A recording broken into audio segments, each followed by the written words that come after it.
All right, let's talk end times, Israel, all of it. Unless you have been under a rock or high as I don't know what, the Israeli-Palestinian, particularly Iran, conflict has escalated, all right? It's escalated to a large degree. This is a serious thing now. A lot of people are talking. My timeline on YouTube, my feed is flooded with Israel, Iran, the escalation. I got a buddy of mine who's from Iran. He lives in the States. He's doing well for himself up in New York City. I texted him to see how you're doing with everything. What are you processing and all that, so I could just hear from somebody who actually grew up, was born in that country, and just wanted to hear from them. But if you're paying attention at all, you are going to see a number of different videos that will so you have two kinds of videos. Well, maybe more than two, but let's simplify it. You're going to see information about the war and its escalation, and then you're going to see Christians giving their opinion on how close we are to Jesus' return in the end times, all right? So let's have this conversation and hopefully, maybe bring some clarity, all right? First things first, welcome to CNN. I'm your host, Kurt Kennedy. Let's go in. On this channel, we take no part in the unfruitful works of darkness, but instead expose them. All right. So Israel and Iran are going at it. I'm sorry I'm calling it Palestine because that's that area. They're going at it. Israel went hard and attacked essentially a nuclear power plant and took out some of the IRGs, Iranian, this group that has a lot of power in Iran, took out some of their top military leaders and just went hard. If I'm not mistaken, they really set up Iran by saying, hey, Benjamin Netanyahu is going to a wedding and then going to the state. It made it seem like there's no drama, nothing's going on, right? None of that, okay? So Israel goes in and targets, I'm talking about very, very well done targeting if all of the reports that we're getting are accurate. Iran retaliates with a ton of missiles towards Iran. I watched some of the clips and I can't imagine what it would be like to be in Israel and looking up at the sky and seeing these lights that you know are missiles or rockets, but these are missiles coming down. Now, Israel has a defense system that can take out about 90% of the missiles, and it did, but 10% still go in. So if Iran launches 100 missiles, 10 are going to land, and that means casualties are going to happen, right? So this is the conflict that's happening.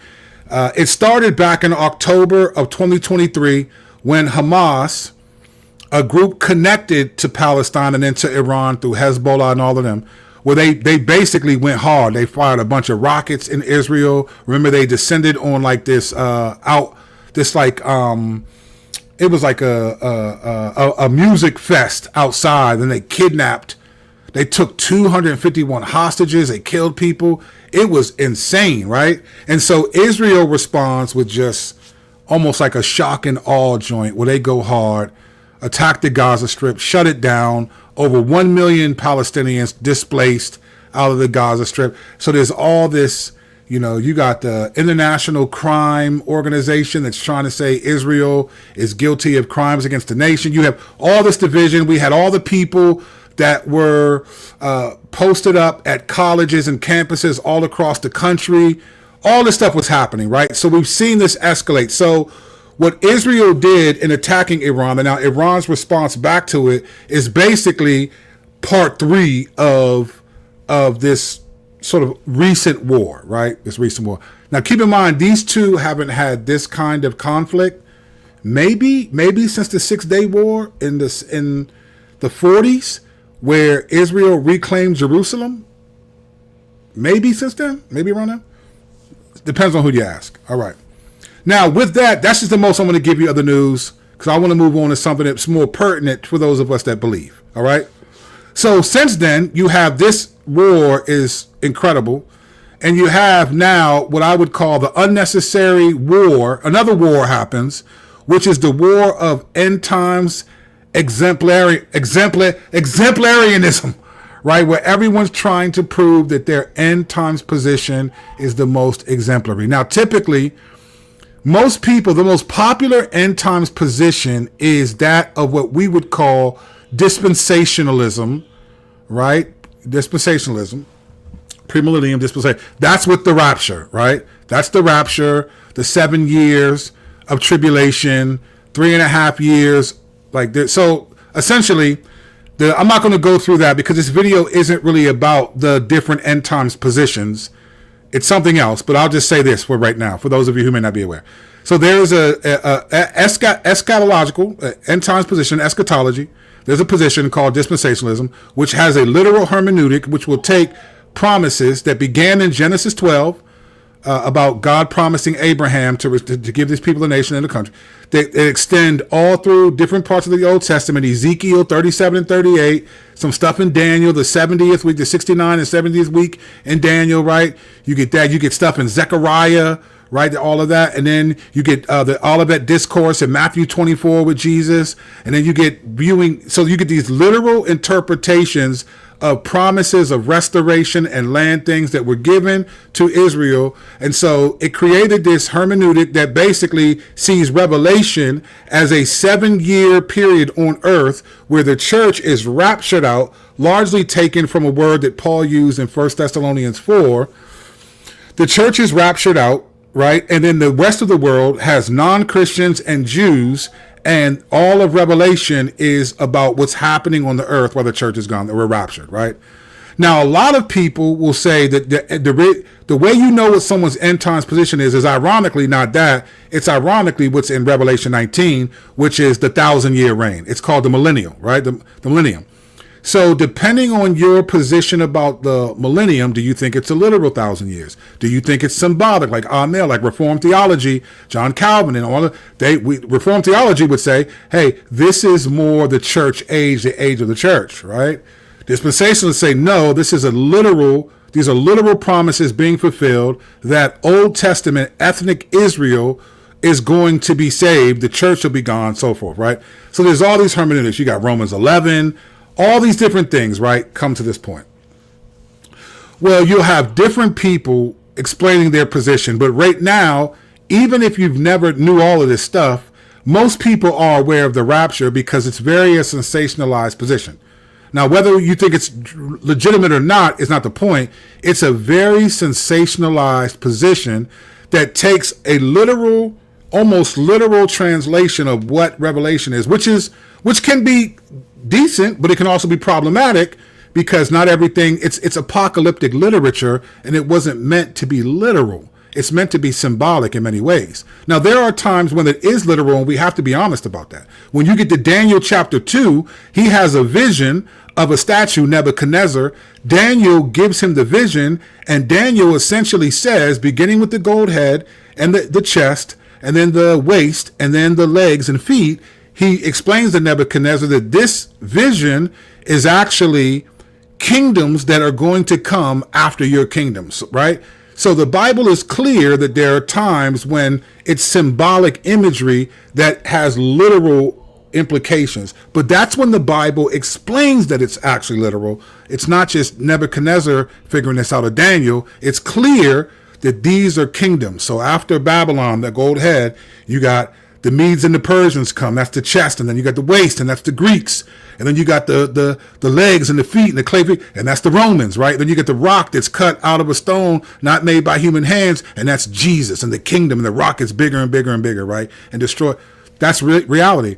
But a lot of the Bible, a lot of Revelation is apocalyptic literature. But if you take it in its most literal form, then it sounds like these things are going to happen in literal realities. There's going to be a 7-year period, and they're going to be halfway through that. There's going to be a figure that rises up called the Antichrist, and then he is going to make peace with Israel and the world. And then in the middle of that, he's going to break that, and then all HE double hockey stick is going to break loose on the world, and it's going to be nothing like anything's ever seen.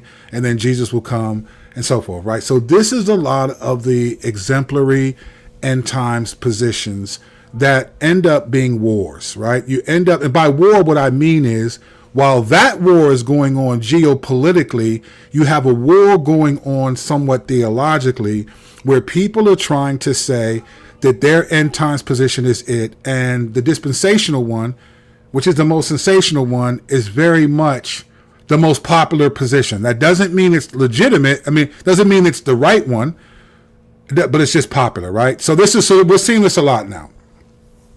So I want to just give you a few reasons why we have to be careful, right? We have to be careful about, like, is this the right position? Should we be thinking about this? And essentially, I mean, what was Jesus's end times position? What was Paul's end times position? Like, those are the questions that we should be asking. We're always asking, like, what did these people say? What did Calvin say? What does John MacArthur say? What do you think Jesus's end times position was? I think he had one. What was Paul's end times position? I think he had one. But let me talk about the problems with having this end times exemplarianism, right? Where you're just trying to prove that your end times position is it. Whether you're amill, historic premill, dispensational, whether you're a preterist. Preterists believe that most things were fulfilled in AD 70, all of that, right? Let me tell you why this is we shouldn't make this the reality, all right? Here's the first thing. Let's talk about what Jesus actually said about the end times. Now, we could go through all of Matthew 24 and 25. The Olivet Discourse is what it's called typically. But let's talk about, what did Jesus actually say about the end times? There's one verse that basically, here's Jesus's, one of his main end times positions that I feel like a lot of what's happening in the current era is not helpful. Let me explain what I mean. Here's what Jesus said in Matthew 24, one verse. Now, he said a lot, but this one verse, I think, is most beneficial for this conversation. Here's what Jesus said. But concerning that day and hour, no one knows, not even the angels of heaven, nor the Son, but the Father only. All right? Let me repeat. Follow the bouncing ball. But concerning that day and hour, no one knows, not even the angels of heaven, nor the Son, but the Father only. This is very important, right? This is very important. Now, I'm not going to bring in the whole scope of what Jesus said. You can find this obviously in Matthew 24. You can read it yourself if you want to look at it contextually. So I'm going to look at this principally, even though Jesus has a context to why he's saying it. And just to be quick, when you really want to process the Bible, you should really just think about it. What does it mean in context? And then what is it? And then can it be used principally? That's a lot. You can get a lot from just, okay, the context of this passage is this, but is there a principle that comes from this, right? So there's a context. What did Jesus mean in the context of what he's writing? Everything is about context. If I'm having a conversation and I walk up to you, or you walk into the middle of a conversation and I say, yeah, but the pig was small in the back, and we all start laughing, you'll be like, what are you talking about? Why is that? What is it? Because you weren't there for the context. You didn't hear a lot of the story. This is why people sometimes or often think that you can't teach the Bible just in different verses because you take them out of context, right? Context matters. You and I cannot have good conversation. In fact, there will be people who will join this stream that didn't catch the beginning that will be like, hey, I got to go back and watch it because they don't know why I'm saying what I'm saying now. Context matters for any form of communication, right? But then principles can be taken out of that, right? Principles can be taken. So contextually, all right, Jesus is making a point, but I think the same point can be used here principally. Here's what Jesus is saying. No one knows, not even the angels or the Son, the Father. And the context is when the day will come. When the Son will return, no one knows when this is all going to happen. Only the Father knows. Now, I'm not going to waste your time and getting into the theology of people who think that if you will take what Jesus says literally, you're saying that he's not co-eternal with the Father because he knows everything the Father knows. What Jesus said here, he does not say, in my flesh, I don't know what that day is, only the Father. But no, that's not what he says. He says only the Father knows the day, not even the angels nor the Son. Why is this important? It's important because no matter how much you like a person, no matter how good their theology is, no matter how convincing they are, or how exemplary their eschatological, their end times position is, at the end of the day, No one knows when it's going to be over, when Jesus comes back, except the Father. Even Jesus himself said, I don't know. I don't know. Now I'm bringing this up because on my YouTube feed, you will see a ton of people telling you, well, look, this is Iran is in there, and this prophecy is saying this and that. So they're watching all this stuff, and then it's like, oh, it's about to happen. All right. Let me tell you another reason. So the first reason why it's unnecessary to have this end times exemplarianism. Like my position is more exemplary than yours. It's better than yours, right? Here's the second reason. The first was what Jesus said, right? That no one knows when it's going to happen. No one. If Jesus is saying, and look, listen to what Jesus said. He said, only the Father, not angels. These are celestial beings, not the Son, co-eternal, equal with the Father, only the Father. So there's no human being that knows. You know how many people have made predictions that the end of the world is coming and then proved to be wrong and had credibility taken from the church because of it? Okay. Here's the second reason why. This one, so that was biblical. The second reason why it's unnecessary to get into all these end times position debates and whose is better. Here's the second reason why. And this one's more historical. Second reason, Hitler and World War II. Let me take you to this little, let's read something real quick. Let's read this together. All right. Hitler and World War II. Listen to what it says here. Actually, let me go back. Let's go back to something. Let me scroll down here. Let me show you this. I'm going to not do this one right here. All right. Actually, you know what? Let me go here. I had it queued up, man. What you doing, bro? What are we doing right now, bro? I had it queued up. All right, here we go. Listen to this. Remember Hitler, real quick. Remember Hitler, right? World War II, Holocaust, 6 million Jews killed. Remember that, right? Let's read a little bit about it. During Adolf Hitler's reign, the belief was that he was the Antichrist and the second coming of Jesus was imminent, was widespread among various Christian groups, especially in the United States and Britain. As well as among some in occupied Europe, this perception was fueled by Hitler's aggressive expansionism, persecution of Jews, and the apocalyptic scale of World War II, which many saw as aligning with biblical end times prophecy. All right. In the United States, many fundamentalists and the evangelical preachers openly described Hitler as an Antichrist figure throughout the war. Sermons, religious publications, and media frequently drew parallels between Hitler's actions and biblical prophecies about the Antichrist. Public figures and journalists also use this language, shaping popular opinion and making dispensational theology more mainstream. All right? Let me make sure you understand what I'm saying here.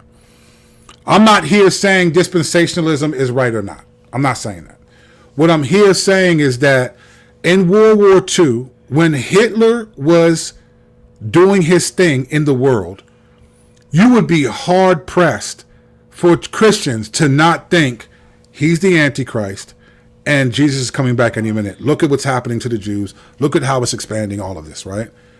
That was 80 years ago, fam. 80 years ago.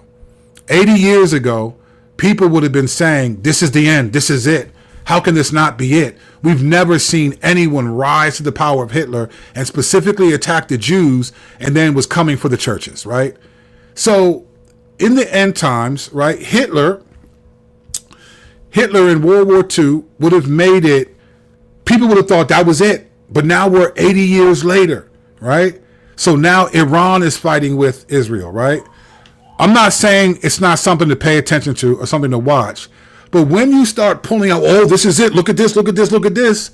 People did the same thing in the 80s and 80 years ago during World War II. I'm not even going to go back in time to like Rasputin and the Bolsheviks and what Russia was doing and all of that stuff, right?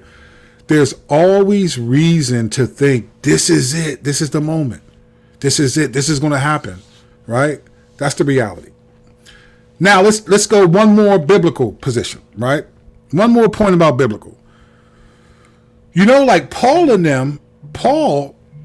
said stuff like, look, he thought that Jesus was going in Thessalonians 4, 1 Thessalonians 4, Paul thought Jesus was going to return in his day in 1 Thessalonians 4 and 5. He thought it was imminent, right?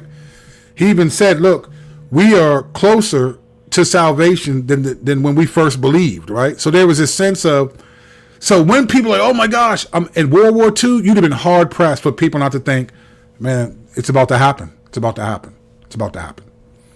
So again, you get this end times exemplarianism. I get it. It's exciting. It's crazy. And people that you trust will be like, look, this is this. I recently saw a clip of a popular pastor, and someone was saying, look, they did a video about what he was saying. And in his clip, he said, I believe that we are close, that Jesus is close. He's coming back soon. And this guy's credibility, people love him. I believe he's coming back soon. I believe that there's going to be, and he basically said the dispensational theology, and I'm not saying it's wrong or right, I'm just saying that's what he said. He said the church is going to be raptured up, and then there'll be 7 years of tribulation. He described it all, and everyone's with him, right? Believe it. Cool. I don't know if he really believes it or if that's just popular language of what you think. It's just kind of a default position. But there are people who studied it and don't think that that's the default position, but it could be. But the reality is, history, we've already been there. We've already seen that this has happened before. And I can tell you this, World War II, now what's happening with Israel and Iran could escalate to be greater than World War II. But it was not greater than World War II. In fact, at least before this video, Israel had announced that 24 people, Israelis, were unalived by the strikes. And there were over 1,000 Palestinians, Iranians, that were so far. Hitler had 6 million Jews gone, put them in concentration camps. That's not what's happening, right? So we're not even close to that. So we've seen this historically. So we got to be careful with the end times exemplarianism. Everyone's convinced. Let me tell you, here's the reality. Everyone is convinced of everyone believes what they were convinced of. If you were trained by your parents or you went to a certain college or whatever, a lot of people are, because the end times is not clear in the Bible. It's just not clear. And that's why Jesus said no one knows. Now we can pay attention to things. If God really wanted us to really, really know, he could have made it a little bit clearer. Is the rapture really what's going to happen? If so, why did that doctrine not show up until the late 1800s, right? To the 19th century. Doesn't mean it's not true. It just means it just came way later than what most Christians believed in the church. Now, someone's bound to be like, oh, Pastor Kurt, you're wrong. This theologian said this, and then Augustine made this statement. I don't care. This isn't about whether it's wrong or right. I think there is an end times position that is the most accurate, which I'm going to say in a moment. I'm saying this to make the point that you're going to see all of these people cramming your YouTube feed or your sermons or whatever. Your articles are going to all act like they know. And everyone, you're just convinced. You just believe whatever you're convinced of. And I'm not saying it's wrong. We all do that, right? But it doesn't mean we're right because we strongly believe it. We honestly don't know. We don't know. If Jesus said only the Father knows, this is probably a stupid statement what I'm about to say. I'm just going to believe Jesus. I don't know. So what should we do then? Because you're going to hear all this stuff. What should we do? Here's the only end times position that really matters. All right. Here's the reality. It really doesn't matter if you believe in the rapture or not. It doesn't. Let me tell you why. Because if the rapture is true, the rapture basically means that if you're a Christian, you're going to be taken out of the world. According to Paul, this is rapture theology, dispensationalism. You're going to be caught up to be with the Lord. He's going to come down. You're going to be caught up. He's going to take you, right? Some say that, or you're just going to disappear. When Jesus said one will be in the field and one will be, and the other will be gone, taken away, right? You're going to be caught up, be with the Lord, and then this 7-year period is going to happen on earth. Here's the thing. If rapture theology is accurate, right? Let's say it's accurate. The rapture doesn't happen to people who believe the rapture is true. If the rapture is true, then it happens to people who believe that Jesus was true, right? So you don't have to believe in the rapture at all to be raptured if it's true. It's not like the Lord's going to be like, hey, who believed in this doctrine of the rapture or who didn't? I'm only taking those people who... No, if you're a believer and you love Jesus and you're living to obey Jesus, flaws and all, then you're going to get raptured whether you believe it or not. So this is what puzzles me about all these people running around like chickens with their heads cut off and arguing over this position and writing papers and books and doing debates over this position as if if Jesus didn't say only the Father knows. But if you don't believe in the rapture and it's true, you're going to get raptured. If the rapture is true and I don't believe in it, at some point I'm gonna levitate up. I'm gonna be on my way up doing my thing. Hallelujah. I'm getting it in. I'm going up. So it doesn't really matter. It doesn't matter if you believe in the rapture. Here's the end times position that matters. This is the only one. This is the only one that matters, right? The rapture is true or not, doesn't matter. Because if it is true, you're getting raptured if you believe in Jesus. Here's the only end times position that matters. Doesn't matter if you believe in the rapture. Here's the question. Do you believe enough to live captured? That's what matters. Doesn't matter do you believe in the rapture. Do you believe enough to live captured? And this is my problem with this end times exemplarianism. I've been seeing this for years. Here's the problem. And I'm holding back in what I'm going to say because I'm teaching my church this in great detail on Sunday. And I don't want to give away all the things. There's a lot more I could say. And maybe after I teach it at my church next Sunday, I'll do a longer stream explaining what I think, if it matters. I'm not saying that, when I say it, it's true. I'm just saying this is what I believe to be true. And I've studied this pretty thoroughly. So I'm saying I don't want to say everything because I want my church to experience this and not be like, I saw the stream. I know where he's going. I can't remember how many people watch this in my church. I have a few hundred people in my church. I don't know who watches or not all the time. So I'm not saying everything I want to say, but here's what I will say. I will say this. Jesus' end times position. Well, actually, no, I don't want to say that. Here's what I will say instead. One of the ways, I talked about context earlier, right? One of the ways that we try to understand what the Bible meant, right? Depends on your hermeneutic. If you have a historical, grammatical sort of way you think about the Bible, all these things, right? Which is just it's hermeneutic, your interpretation. How do you interpret the Bible?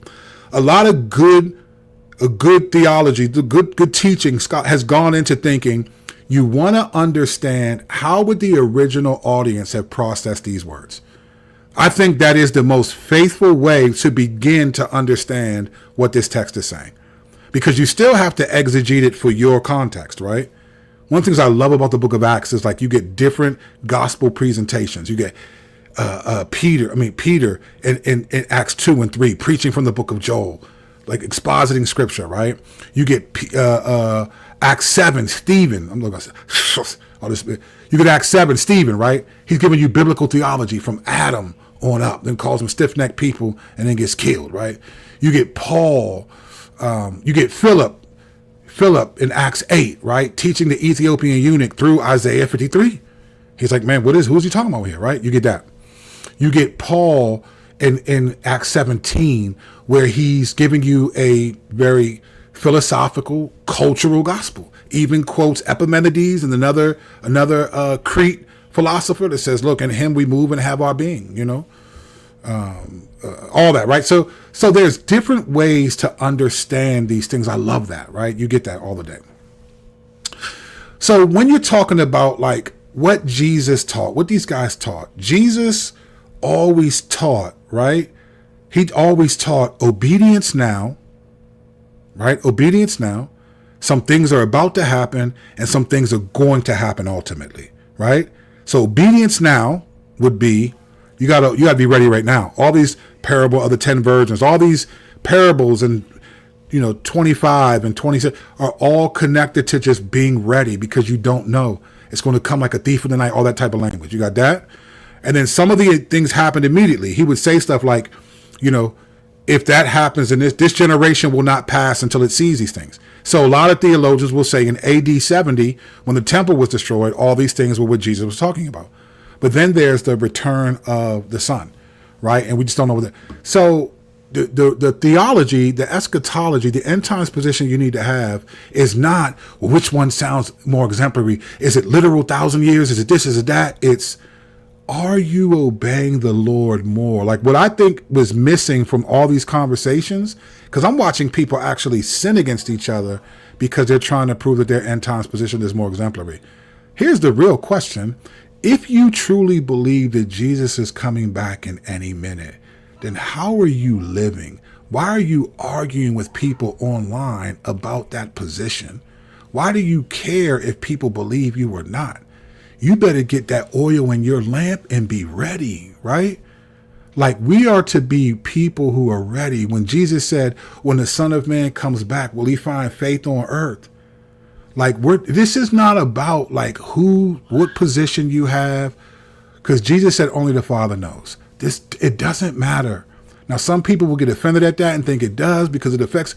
No, your end times position does not affect the call to right now obedience. Jesus didn't say you have to believe because the rapture is coming. He said you have to believe because I'm returning. So it doesn't matter if you believe in the rapture. Do you believe that Jesus is returning? And if you believe that he's returning, then are you repenting? Are you living a life of repentance? Those are the R's. It's not about rapture. It's about return. And since he's returning, you got to live a life of repentance, constantly renewing your mind, right? Transforming. That's what we're about. Listen, brothers and sisters, and I'm sure I could be wrong in a lot of things I've said. I'm rushing through this because I'm shooting from the hip here. But I just tell you this, brother. You don't have to believe me. Don't trust me. First of all, trust whoever pastor you have. Do not trust a YouTube pastor or theologian. Do not trust. Because at the end of the day, even if we're trying to glorify God, we all want likes and subscribers, and we all want to grow our channels or benefit financially from our channels. Do not trust me. Trust your pastor more than anything else. Unless he proves to be untrustworthy, then you better find a new church. Here's the reality. Whether you're amil, that you believe it's the age of the church, if you're historic premill, where you're not dispensational, but you believe in a literal 1,000-year reign and all these things, whether you're a post-mill, that the world is going to get better, and then, there's a 1,000-year period and Christ is going to come after that, after the world gets better, to come back and whatever you believe, rapture or not, do you believe enough to live captured? Has Jesus captured your heart to the point where you're living your life? Because I'm going to be honest with you, if you're living to try to please God faithfully, it doesn't really matter when he comes back. It only mattered in the parable of the 10 virgins. It didn't matter to the 5 who had oil in their lamp because they were ready. It mattered to the 5 who didn't. They're scrambling. Give us some of your oil. Give us some. And they were like, nah, we ain't doing that because we don't have enough. And so they tried to go out and get oil when they came back and said, nah, it's too late. We have to live as if we've been captured by the gospel, by his grace, by his love. It doesn't matter if you believe in the rapture. But what do I know? There's a lot more I want to say, but I'm packing that in for my church. You know what I'm saying? Day 15 of 100, 85 more days to go. Like and subscribe to the channel. Let's keep the party going. Grateful for you. Grace and peace. We'll see you tomorrow.